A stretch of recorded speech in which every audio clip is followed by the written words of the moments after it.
limits is we really do not see ourselves in the moments when we're living our life.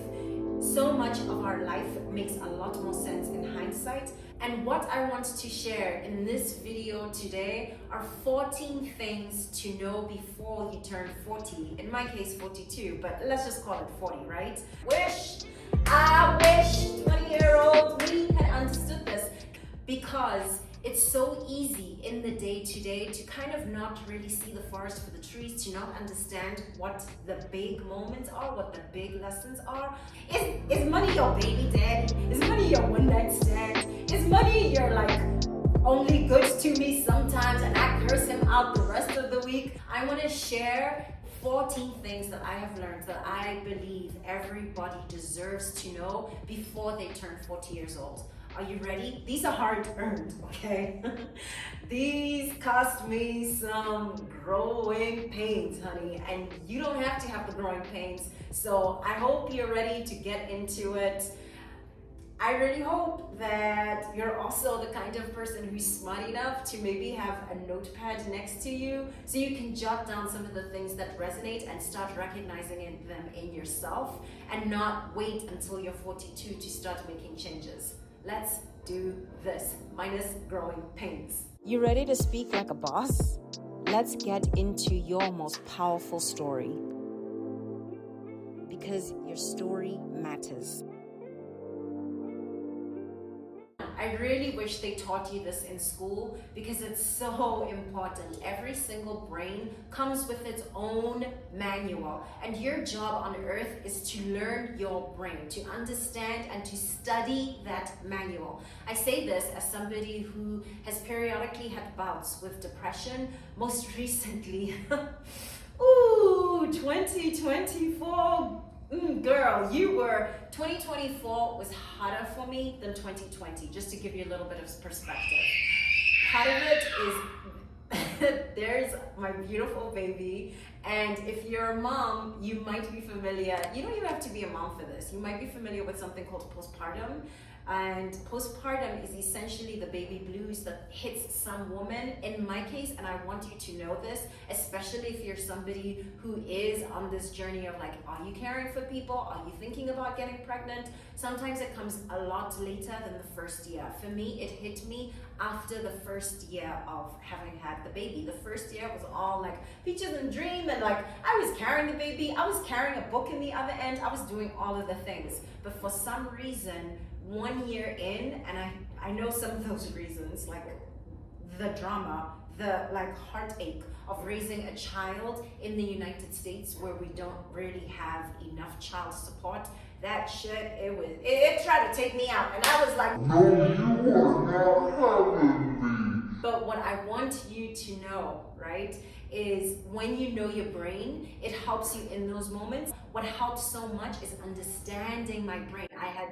I had experience with depression before. So I knew, for me, number 1, 2, 3, these are the things that I need to prioritize and make most important for myself. They include running every single day, or at least some form of exercise. They include sunlight and other things. Knowing my brain and learning that over the years, it helped me get through the toughest times of 2024. We are now in a whole fresh new year, and I feel like these pretty flowers, okay? I feel like these beautiful ladies, in that my passion for life feels reignited. And a lot of that has to do with what I said on point number 1, know your brain. But a huge part of it is actually counterintuitive advice. Yeah, your passion is nice and everything, and when you're in your passion, you definitely know your passion. But what do you do when people keep telling you follow your passion, and you don't feel any passion at all? Like me in 2024. What do you do in those moments? And this is tip number 2. Follow your curiosity. Almost always, no matter how badly you feel, no matter how great and amazing you feel, you're probably curious about something in your life. Follow that thread, because I promise you it will lead you back to joy, it will lead you back to light, and it will reignite your passion. A great example of this is this YouTube channel. This YouTube channel started for me really pouring myself into it at the end of 2024 when I just got curious about what would happen if I stepped forward and did this thing that I'm kind of curious about. I don't know. I had no idea. I was literally starting from zero. And within the span of 3 months, I became monetized. That's a story for another day. And if you're curious, let me know. I'm happy to do a video all around that. But what I want you to know and what I want you to understand before you turn 40 is that your curiosity, it is the keys to your health code. You need to follow your curiosity and you need to take your curiosity seriously. Don't let time pass without following up on the things that you keep thinking about over and over and wondering, I wonder what would happen to me if da-da-da-da-da. That seems really interesting. What's that about? Follow that thread. Understanding that money matters and that money is energy and you're always in relationship with money, no matter the story that you're telling to yourself, to other people about money. Hear me really well on this. When I was in my 20s and 30s, this sentence was one of the things that probably fell out of my mouth all the time. Oh, money doesn't really matter. Money's not really that important. You've got to follow like your passion. You've got to go with your heart. All of those things are true. Yes, you should not follow things through only because of money, but money is so important and money matters. Here's what I mean by that. What I've come to understand, what I've come to appreciate and realize is not only that the words that come out of our mouths are extremely powerful. So if you keep saying things like money doesn't matter, guess what? That's what's going to actually manifest in your life because money is energy and you're in relationship with money. I once heard Iyanla van Zandt give this fantastic podcast and she asked the people who called in, so what's your relationship with money? Is money your baby daddy? Is money your one night stand? Is money your only good to me sometimes and I curse him out the rest of the week? And it had me howling, but it also really had me understand what was broken about my relationship with money in my 20s and 30s. I had no intention towards this relationship, and so this relationship had no intention towards me. You cannot attract something that you are not pouring back into, right? Like if you want to attract something into your life, you have to be intentional about it, and you also have to pour some good energy into whatever you're trying to attract. And for me, those words of money doesn't matter, which is so pithy in our pop culture and our day to day, it served me zero. And I don't want you to be that person who gets to 40 years old and you barely have good life savings, true story, and you barely have your money story figured out. True ass story. I'm 42 years old and I'm still trying to figure out the most basic things about money. What I want you to understand is you are in relationship with your money. So get really clear. What kind of relationship are you having? Number 4, the ones who know 4C hair is so, you see me right now, right? You gotta protect this yummy baby. If you are a 4C girl, you know. The thing about our hair, and oh man, I so wish I had understood this when I was 20 something years old and I had this gorgeous crown. She had edges. Tabitha Brown and how she has done it, everything. Let me tell you, Donna, I would have ate Donna up in my 20s, but right now, what it's looking like, these edges are so precious, and I just want to tell you, if you're in your 20s and you're watching this, and maybe your mom, your aunties, all the people who love you have been trying to put you on game, girl, take care of your hair, be really serious about that, self-love through your hair. This is my PSA announcement to you, to myself. I wish I had heard this when I was in my 20s especially. You need to protect that hair. You need to protect your 4C. And the braids are gorgeous. I've been in love with braids forever, and that is pretty much the story of my edges. So if you want everything to be snatched away by the time you turn 42, just keep keep on that road like I did, okay? But if you want healthy, strong, beautiful hair, learn how to take care of your hair and definitely learn how to protect your edges. Trust me, you're gonna be 42 and you're gonna be like in your full glory and crown, and everybody else is gonna be asking you for notes, okay? Y'all, love is so powerful, and romantic love is so special. And often when we think about love, we think about romantic love. I have come to an age of 42 where I understand that romantic love is so much deeper. It's so much more about radical love. And in romantic love, really what you learn the most about is yourself. I am married. I have been married for more than 10 years at this point. And what I can tell you that I wish I had understood at like 20 something years old is that romantic love is evolutionary. It's ever growing. So yes, you fall very deeply in love as I did when I first met my husband. It was like stars and bangles, like it was everything, right? And I remember feeling like a whole brand new person, because guess what? I was like, love does change you.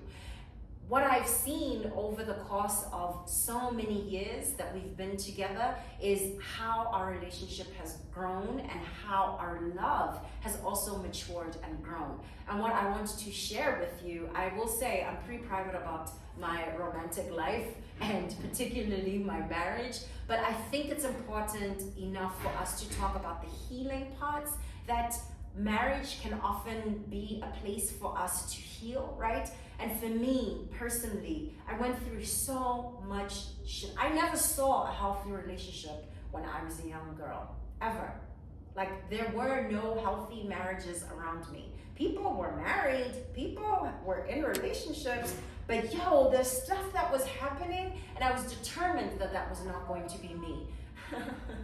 When you become that determined at moving against something, you're likely gonna repeat some of that like stuff, right? You're gonna have to work it out in some way. And thank God I didn't ever repeat some of the drama stuff that I saw growing up, but I definitely had a lot of work to do healing myself. I'm still doing that work. And what I want you to know is that romantic love is not only a place to heal, but it is also a place that love can be rekindled, where that like kind of fire thing that you felt the very first time, that's not something that's like, oh, it's one and done. I think a lot of times when we're cynical about love, we talk about it that way, that it's something that we can dismiss.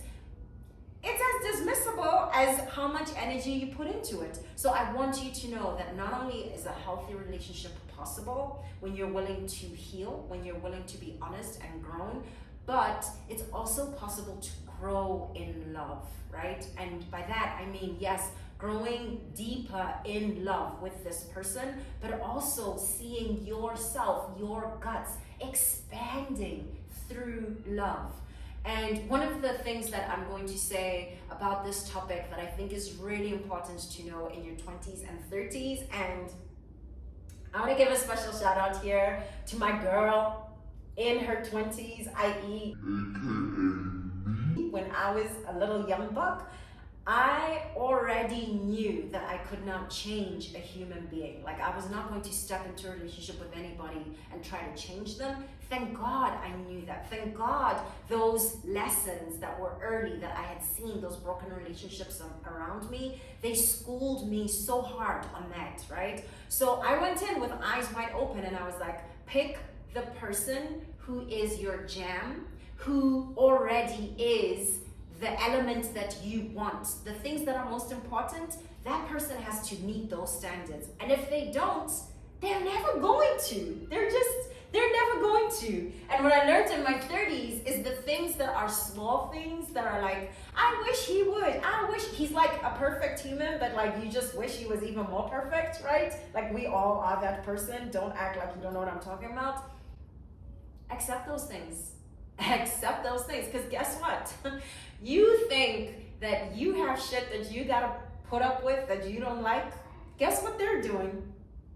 and not necessarily even complaining about it. They're just out here accepting all your dirty laundry, accepting how your gut hangs out on Thursdays when you're watching Netflix. So you need to learn to do the same. The things that are small fry, like accept them or change them, or you gotta move on, okay? The things that are big fry, that you're not going to change another human being. So I don't know what to tell you. I just don't know what to tell you. I also want to know, is this stuff that you're interested in talking about? Like, sometimes I feel a little self-conscious, like I'm going into deep auntie mode if I start talking about relationships. I'm just not the kind of person who's going to talk about my personal life, but I have learned some things, and if you like that kind of content, let me know in comments. Ask me specific questions, and I'll do my best to answer them. Try to think about the purpose of your life for something and working towards something, for something, as opposed to against, right? I'll give you a concrete example in a moment, but I really want you to think about how much your life purpose is working for a specific vision that you can name, that you can claim, that you're proud of, that is building something, than tearing something down. A lot of you know, and if you don't know and you're new on this channel, I am Makhokhodi, I'm South African. I grew up at the tail end of apartheid in South Africa. What that means is I grew up in a Jim Crow country. What that means is I grew up in the thick of white supremacy in South Africa. What that means is I grew up in a fascist state that was like a neo-Nazi state where people literally wanted to take us out because we were black in our own country, okay? I have a book, it's called Innards. If you're really interested in what it felt like, the meat and the bones of like what that does to your skin on the inside, I highly recommend that you check out Innards. Because I grew up in this society, being in the struggle, being against white supremacy, fighting racism, all these things that were against apartheid. Of course, that was a central and important part of my life, even as a very young child. I remember going to protests as like basically a baby, right? And it took me all of 4 decades. I was in my 40s by the time I realized that that was such noble work, and bringing apartheid down, I mean, like, it was a crime against humanity, so nobody's gonna sit here and say that was anything other than our priority at the time. I would describe their life purpose as actually working for the vision of the South Africa that we enjoy today. Take, for example, somebody like Nelson Mandela. Take, for example, somebody like Winnie Mandela. Those revolutionaries were working for liberation. We actually even called them freedom fighters, as opposed to against apartheid. I really hope that this makes sense. And a huge epiphany and aha moment for me came when I founded this particular company, Love is a Kind of Cure. One of the things that we focused on was anti-racist programming and courses and really big and beautiful events where we helped people embody this thing that is called anti-racism. But a turning point came for me when I understood we can't be oriented against, we have to be oriented for. We are for joy. We are for love as a kind of cure. Hello, somebody, okay? And I want you to think really deeply and take that in, especially if you're the kind of person that I know that this channel is attracting this kind of person who cares about the world beyond themselves, who is lit up by social justice and doing something beautiful with your life. How can you orient yourself and that work so that it is for the vision that you alone and only you are here to gift us with into the future, as opposed to, I'm trying to tear this shit down. Yeah, we're not for any of this nonsense that white supremacy is out here putting out. But what can you be for? Number 7, nobody cares. Nobody cares, okay? Nobody cares in the sense of all the energy you spend in your head thinking about, oh, what are people gonna say? Oh, what's this person gonna do if I make this particular move? Nobody cares. Nobody cares. And I'm not sure how I would have understood this, quite honestly, as a young person. Growing up again in South Africa, we actually even have a saying, "Batho ba tla reng," which translates to "what will people say." Does anybody else resonate with that? Did anybody else grow up hearing words like that? What will people say if I do X, Y, and Z? Actually even hearing it from people that you love. Maybe school teachers, maybe your mom, maybe aunties, maybe your grandmother, maybe the lovely neighbor that you love next door. I grew up hearing this all the time. Any big moment in life, any small moment in life, the question that people, oh my God, yo, if you wear a skirt and then it's like this, oh my God, and then you go on the internet, what will people say? Even those people who you're so worried about, and for me it became programmed in, right? What will people say? But what I want you to do and what I want you to know and understand as early as possible, deprogram yourself from that. Let it go. Let that ghost go. Let it go. It's fine. It was the same from my culture. But guess what? My culture was wrong on this one. What will people say? That's their business. What people say, what people think, what people want to do about me and my business, how I run my life, that is their business. It has no impact or say over me and what I'm doing and where I'm moving. I need you to understand that as early as possible. It's so liberating and it's a gift to yourself. Speaking of what will people say, I want you to put on all of the gold. I want you to bring out all of the feathers. I want you to get your nails did. I want you to wear the hugest hair that you possibly can, if that is what makes you feel the most alive and that makes you feel lit when you enter a room. Here's the thing, what I know to be true at the age of 42 is to stand in your power, to really truly embody the full height of who you are meant and called by your ancestors and by God to be here on earth. You need to embrace everything that makes you come alive. You don't need to understand all of the intricacies of it, and I wish 20-year-old me had understood this, because I tried so hard. God bless me. God bless this 20-year-old little version of me who thought that she could be a banker. I mean, it really cracks me up, because if you know me and if you're not new in this channel, and if you're new, welcome, hi, all this gold, this is how I roll, okay? All of like the extraness, this is me, this is her. All like this amount of featherhood, this is me. I'm a maximalist. I love it for people who are minimalist. I love that for you. If that's you, that's just not me. That's not even how I talk, okay? So imagine me in my 20s thinking that I could be a banker. And I'm sure there's maximalist bankers out there, but I never really met anybody like that, okay? And what I want you to know is, and what I wish that she had known, is the things that make you feel alive, you should embrace those things. You should double down on those things. And especially if there's a particular kind of clothing or environment that makes you feel most yourself, you need to pay attention to that, and you need to surround yourself with that vavoom almost all the time. Not almost. All the time. Whew. This one, be patient with yourself in the dark. Be patient with yourself in the dark.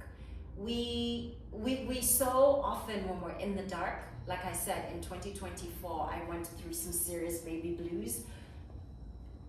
Thank God I had lived some years. I knew, be still, find stillness, be patient, embrace and allow the darkness to happen. And I'm telling you this as somebody who has been in that spot more than once at this point. And also, I'm telling you this, the first time that I went through this was when I was in my 30s. Around the time I turned 30, I went through a really nasty depressive episode. It was my very first time not being able to recognize myself at all, waking up and just really feeling rudderless, like I had no anchor, I had no sense of self. I was lost to myself, right?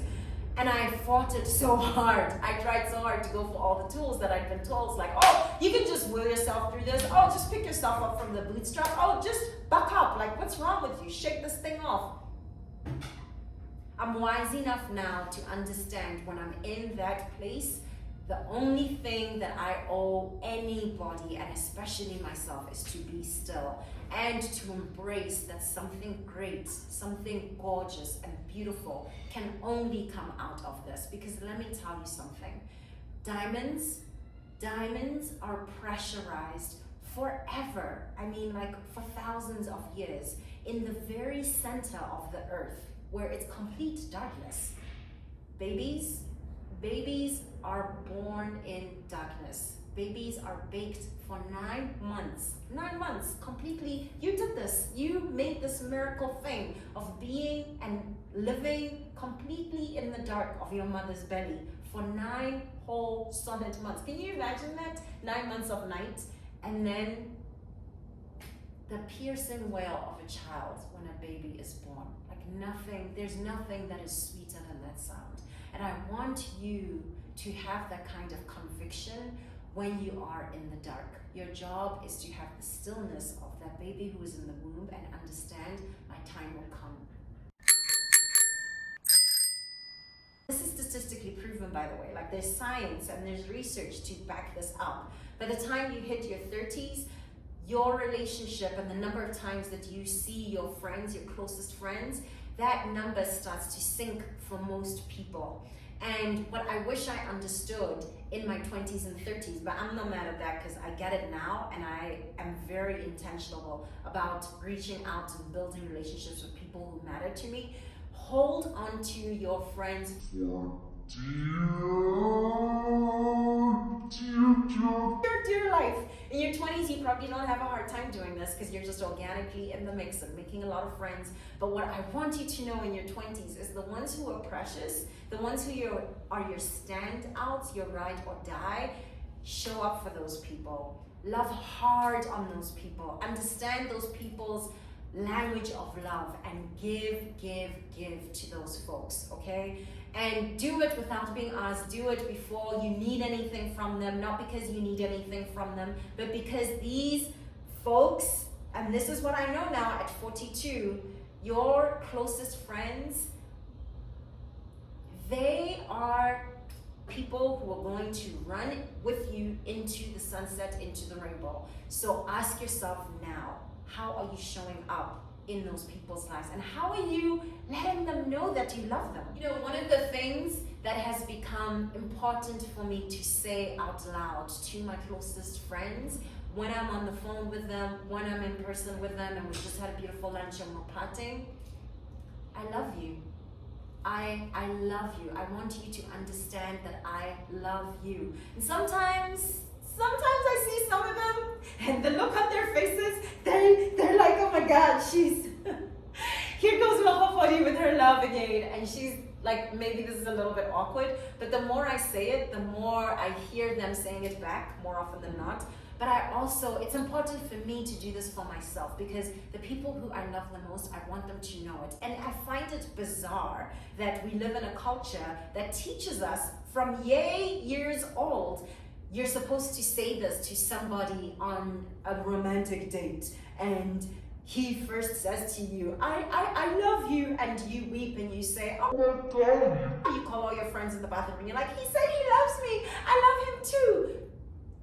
When's that moment for your girlfriends or your boyfriends or your folks who you're really the closest and dearest with? Like, where's that moment for us? And how do we normalize that? That's my question. I'm asking that question to you right now. Right now, let me know in chat.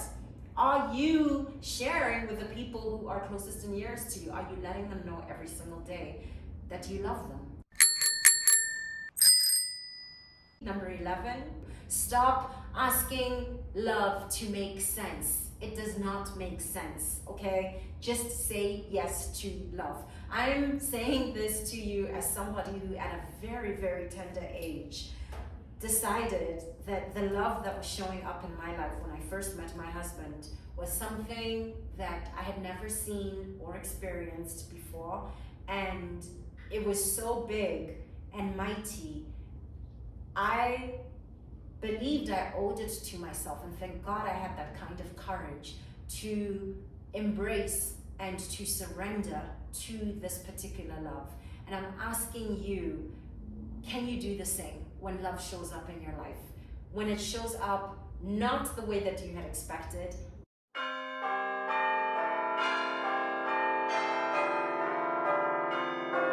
not with the perfect Excel sheets that you had laid out and said, this has to happen first, or this has to be part of the package. When love shows up, are you ready? Are you willing? Can you surrender? Many of us that has been conditioned by colonization, I hate to tell you this, but by white supremacy, and thinking that the only way that things can be explained is by our five senses. My ancestors, my culture, thank God for that, because really early on, growing up in South Africa, having a tradition that is very steeply rooted in our ancestors, I understood that there were some things that my school probably would look down on and not believe was real, right? The idea that we actually even believe in our ancestors. For example, when I was in high school, we had a death in the family and I came back with my entire head shaven, because that's how we honor ours when people are gone, right? And I had to explain to people at school, listen, this is part of my culture, this is us honoring our ancestors, and my teachers really had a hard time with that. Eventually they kind of got it, because my mom came to school and told them, if you don't get this, you're gonna get me, right? And I'm saying this because that early orientation was so powerful to me in helping me navigate the world and really give myself over to the powers that indigenous cultures have so long understood, that only now science is beginning to catch up to. Think about meditation. Meditation comes from Eastern, from African, from indigenous cultures that have always known that stillness is where God lives. And only now, and that stillness is also, it's the code, it's the cheat sheet as a human being for how we heal ourselves and how we find wholeness in ourselves. And only now, in like the past, 5-10 years, Western science has suddenly caught up and is like, oh my God, discovered a whole new amazing thing. You should try it. Guess what?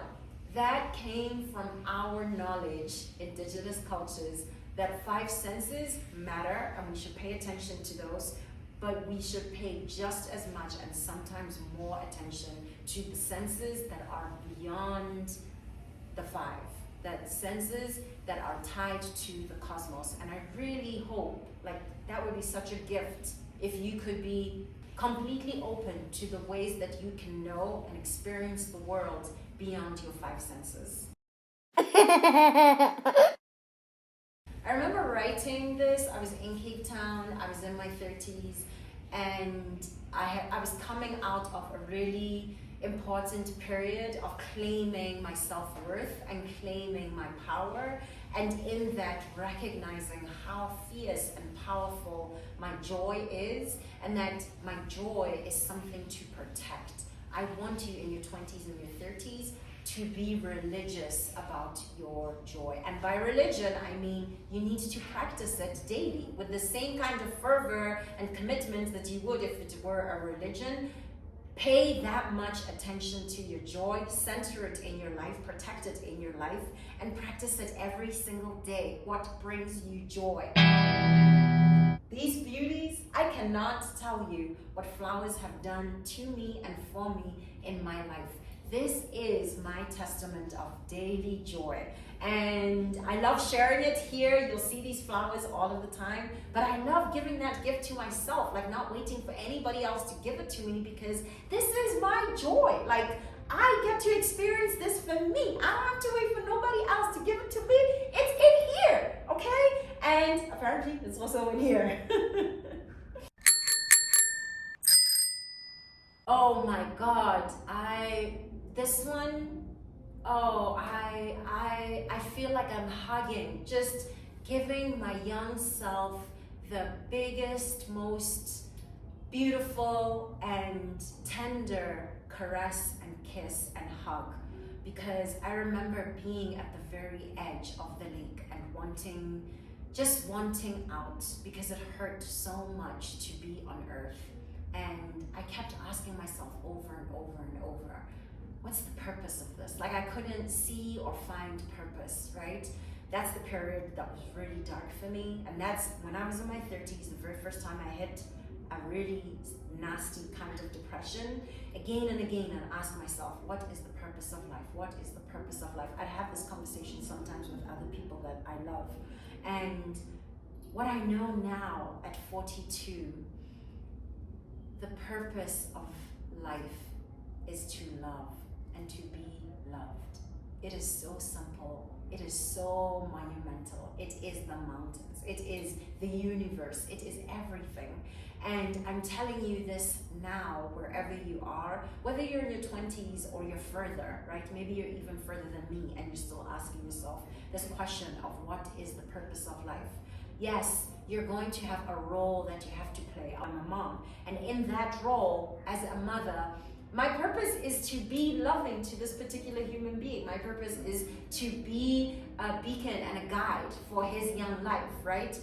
But the meta, the thing behind all of it, the thing that is deeper, the bedrock, the thing that is an anchor, even to that huge role of being a mother, is love and practicing radical love. I want him to see me in radical love for myself so that he can know what radical love is for himself. And I want to give that to him too in how I mother. In whatever it is that you feel called to do, the curiosities that you have about the world, if you could practice this deep life purpose that we're all here to do, we're all here to love. Everything wants to be loved. The Color Purple, Alice Walker. Everything wants to be loved. Everything. And our job here on earth is to receive that love and to give that love. Those are 14 things that I wish I'd known before turning 40. I hope that they're useful for you. Let me know in comments, what is one thing that you wish you had known before the ripe old age that you find yourself at right now? Let me know right now in comments. Thank you so much for being here. Was that useful? You want to go even deeper? I'd love to support you. My coaching program can help you make money and spark action whenever you speak with intention. Book time to chat using the link in the description box below. Also, leave a comment if this video offered something you needed to hear today, or if you have a question you want me to unpack in next week's episode. Fresh episodes drop every Thursday at 12 p.m. Eastern. Hit subscribe to get a notification so you never miss a beat. Thank you so much for being here. I want you to know that your story matters. And I'm here to help you stand out from the stage to the page.